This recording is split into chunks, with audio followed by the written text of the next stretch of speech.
Greetings and salutations, everyone. I hope everyone's doing well this evening.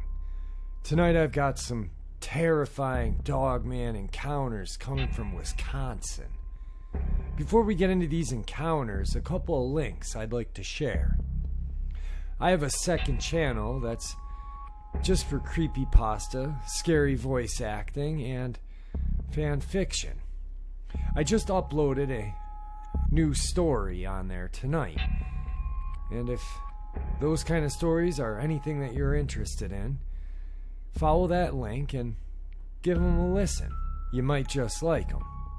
Also, I am a commercial-free channel, which means I rely on my Patreon, PayPal, and merch for helping keep this channel growing and going.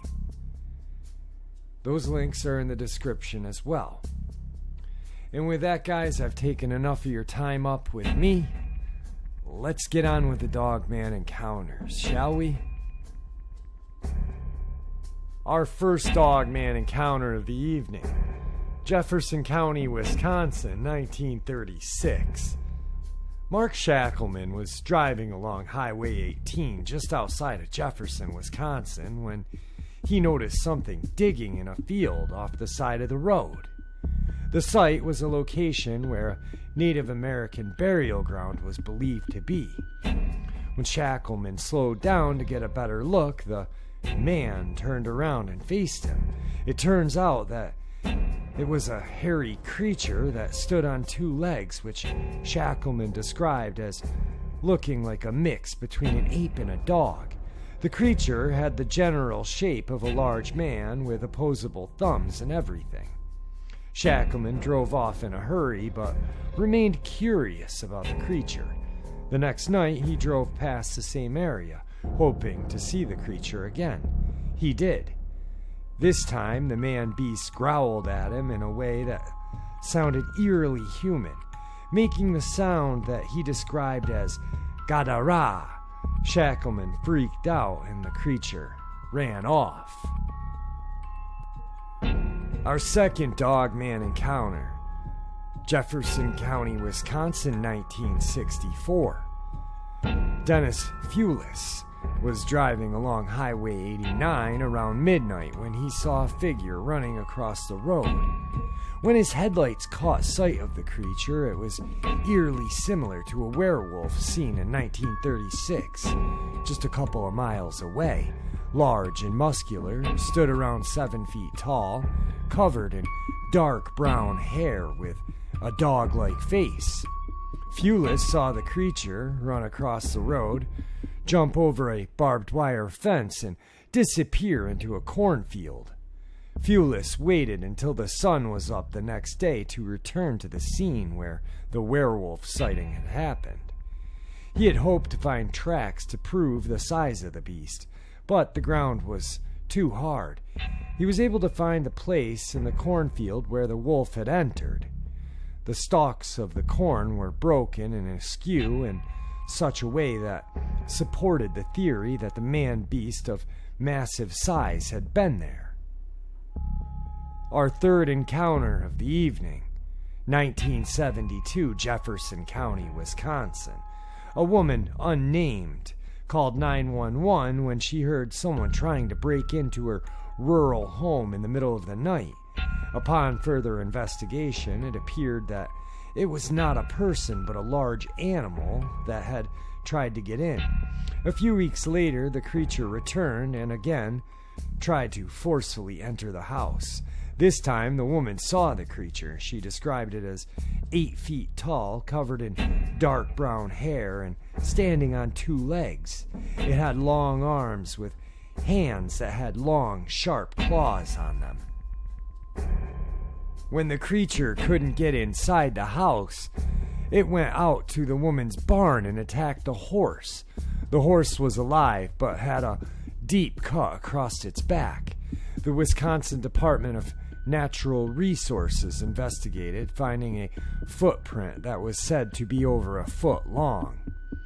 Our fourth Dogman encounter of the evening.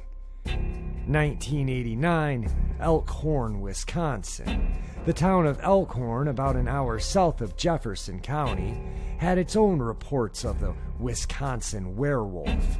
The first werewolf sighting occurred in '89, though it wasn't reported until another sighting had reported 10 years later. A woman named Lorraine Edzire had seen a large figure on the side of the road. She said that she got close, she realized that it was not a person but a tall beast, covered in gray-brown hair with a dog-like face, featuring fangs, pointed ears, and glowing yellow eyes.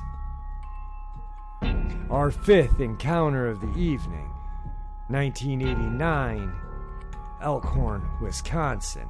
A dairy farmer named Scott Bray owned a cattle pasture near his family's namesake road, Bray Road. He reported seeing a dog larger and taller than a German shepherd in his pasture one night. The creature was muscular and heavy, covered in gray-brown hair with pointed ears. Bray was able to find large footprints larger than any known dog or wolf in the pasture the next day. Our sixth Dogman encounter, 1989, Elkhorn, Wisconsin. Russell Guest saw a large, dog-like creature in Elkhorn close to the time of the previous two reported encounters. He described the creature in a very similar way to the other reports, stating that it stood on its hind legs and began to slowly approach him before he ran away. 1990, Elkhorn, Wisconsin. An 11-year-old girl named Heather Bowie saw what she thought was a large dog stand up on its hind legs and run away. She lived near Bray Road, which would become part of the famous nickname for this werewolf. 1992, our eighth encounter, Elkhorn, Wisconsin. Tammy Bray, the wife of Scott Bray, was driving back to her home on Bray Road when she saw the creature. She also described a tall, broad-shouldered, and muscular beast covered in dark brown hair. The dog-like face and glowing yellow eyes matched the previous description of the Wisconsin werewolf, though at this point the other sightings had still not been widely reported. Our ninth Dogman encounter of Wisconsin, 1999, Elkhorn, Wisconsin. This is the sighting that first got everyone talking. It was the night of Halloween 1999, and an 18-year-old woman named Doristine Gibson was driving along, you guessed it, Bray Road, when her car suddenly jerked as if it had hit something. She got out of the car and walked back along the road, straining to see. Then she caught sight of what she had hit. A huge, dark, hairy figure began rushing towards her. Gibson ran back into her car and began to drive away. The beast reportedly jumped up onto the trunk of the car, but due to the wetness of the rain-covered car, it could not hold on and fell to the ground. Gibson said she drove back to the location that same night with a young trick-or-treater, and they both saw the large figure lying on the side of the road. They didn't stay long. Gibson reported the sighting the next day, which is what brought the other witnesses to share their tales. At this point, no one was sure what the creature was, so they dubbed it the Bray Road Beast. Our 10th encounter, 2002. Don Young is a veteran hunter and guide in Wisconsin. He claims to have encountered the Dogman 5 times since 2002. He is familiar with bears and wolves and is positive that what he saw was something different. He describes the creature as between 6 and 7 feet tall with human-looking feet and black eyes. He states that he observed the creature make 12-foot leaps while armed with a rifle at the time of his encounters. He says he never shot at the creature because of fear that it was a man in some sort of suit. our 11th Dogman encounter of Wisconsin, 2003 through 2004. In 2003, Matt Wakely was driving past a graveyard in Wisconsin. He saw a 6-foot-tall hairy creature standing upright in the graveyard. He describes the creature as a cross between a wolf and a caveman. 2004. Katie Zane and 2 friends encountered a group of dogmen in Rock County, Wisconsin. They had gone to investigate an area where others had reported seeing the dogman. They were walking in the woods when they came across a group of 3 dogmen drinking from a stream.